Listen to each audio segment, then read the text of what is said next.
Cinderella, a kind-hearted young girl, lives in a small town with her wealthy father. Her mother passed away when she was a child. Cinderella's father marries a woman named Lady Tremaine, who brings along her two daughters, Anastasia and Rosella. After the wedding, Lady Tremaine begins to show her true nature, being cold and dismissive towards Cinderella. Cinderella's father falls ill unexpectedly, causing worry in the household. Cinderella's father dies, leaving her in the care of Lady Tremaine. Lady Tremaine inherits all of Cinderella's father's wealth and property, asserting her dominance over the household. Lady Tremaine forces Cinderella to give up her room and move to the attic, making her do all the housework. Anastasia and Drizella start treating Cinderella as a servant, giving her impossible tasks and mocking her. Cinderella is shown going about her daily chores, cleaning, cooking, and taking care of the house. Lonely, Cinderella finds solace in the company of animals, befriending mice and birds around the house. Lady Tremaine increases Cinderella's workload, punishing her for the slightest mistake. Despite her hardships, Cinderella remains kind and gentle, even to her stepfamily. Cinderella overhears townspeople talking about how her stepmother mistreats her, but no one steps in to help. A messenger arrives in the town square, announcing that the king is hosting a grand ball for the prince to find a bride. The townspeople are buzzing with excitement, discussing the upcoming royal ball. Anastasia and Rosella are ecstatic about the ball, dreaming of marrying the prince. Lady Tremaine decides her daughters will attend the ball to win the prince's favor. Cinderella dreams of going to the ball, imagining herself dancing in a beautiful gown. Cinderella gathers her courage and asks Lady Tremaine if she can go to the ball. Lady Tremaine and her daughters deliberately give Cinderella endless chores to keep her from preparing for the ball. Cinderella finds her mother's old dress in the attic and decides to mend it for the ball. Cinderella's animal friends help her alter the dress, working on it secretly while she does her chores. Anastasia and Rosella receive expensive new gowns from Lady Tremaine. The animals finish the dress, surprising Cinderella with their work. She is overjoyed. Anastasia and Rosella see Cinderella in her dress and tear it apart in jealousy. Cinderella is devastated as her dreams of going to the ball are shattered. Lady Tremaine watches coldly as Cinderella cries, feeling triumphant. Lady Tremaine and her daughters leave for the ball, leaving Cinderella alone and heartbroken. Cinderella goes to the garden to cry, feeling hopeless and alone. A kind old woman appears, revealing herself as Cinderella's fairy godmother. The fairy godmother transforms Cinderella's rags into a beautiful gown and her shoes into glass slippers. The fairy godmother turns a pumpkin into a grand carriage and mice into horses. The fairy godmother warns Cinderella that the spell will break at midnight. Cinderella is filled with joy and gratitude as she rides off to the ball. Cinderella arrives at the palace, stunning everyone with her beauty and grace. Cinderella and the prince spend the evening talking and dancing, feeling a strong connection. The clock begins to chime midnight, and Cinderella remembers the fairy godmother's warning. Cinderella quickly leaves the ballroom, running down the palace steps. In her haste, Cinderella loses one of her glass slippers on the steps. The prince tries to follow Cinderella but is too late.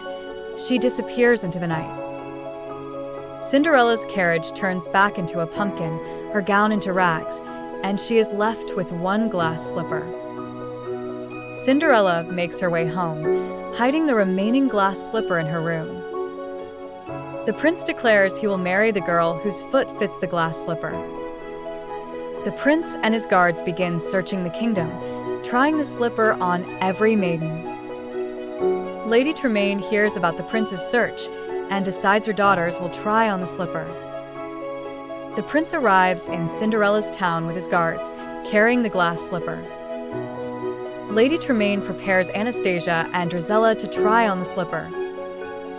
Anastasia and Drizella try to force their feet into the slipper, but it doesn't fit. Cinderella comes down the stairs, and the prince feels a sense of recognition.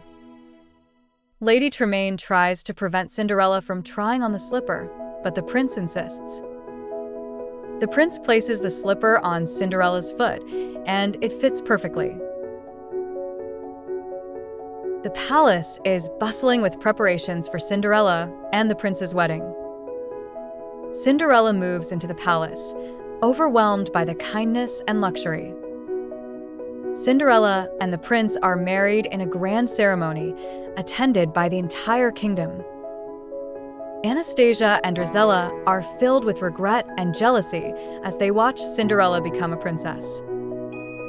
Lady Tremaine is left alone, her influence over Cinderella and the household gone. Despite everything, Cinderella forgives her stepfamily and invites them to live in the palace.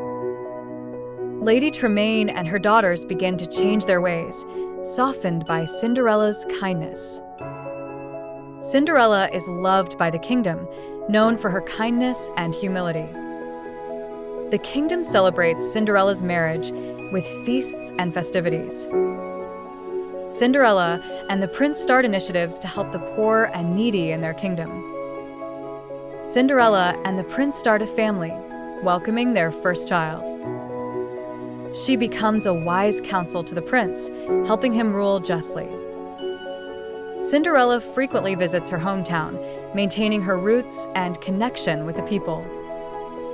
Even in the palace, Cinderella keeps her friendships with animals, surrounded by birds and mice. Scene 75. The fairy godmothers return. The fairy godmother visits Cinderella, proud of the woman she has become. The prince expresses his deep love and admiration for Cinderella, appreciating her strength. The kingdom thrives under Cinderella and the prince's rule, becoming prosperous and happy. Cinderella teaches her children about kindness, humility, and love.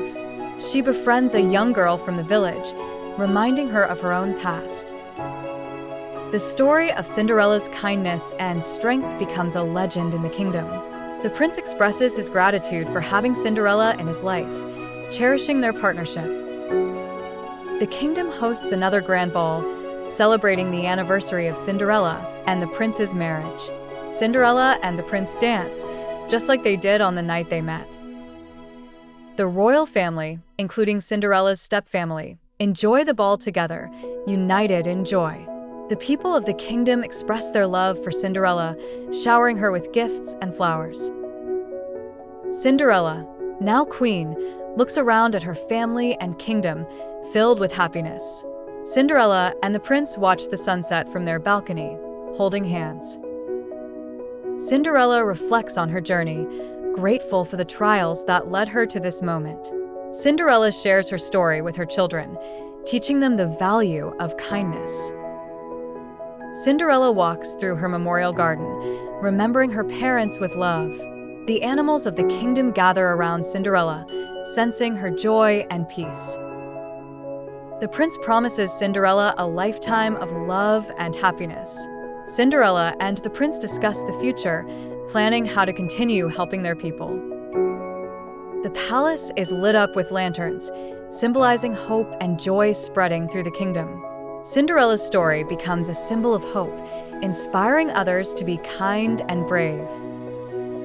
Cinderella and the prince live happily ever after, their love and kindness remembered by all. The tale of Cinderella is passed down through generations, a timeless story of hope, love, and the power of kindness.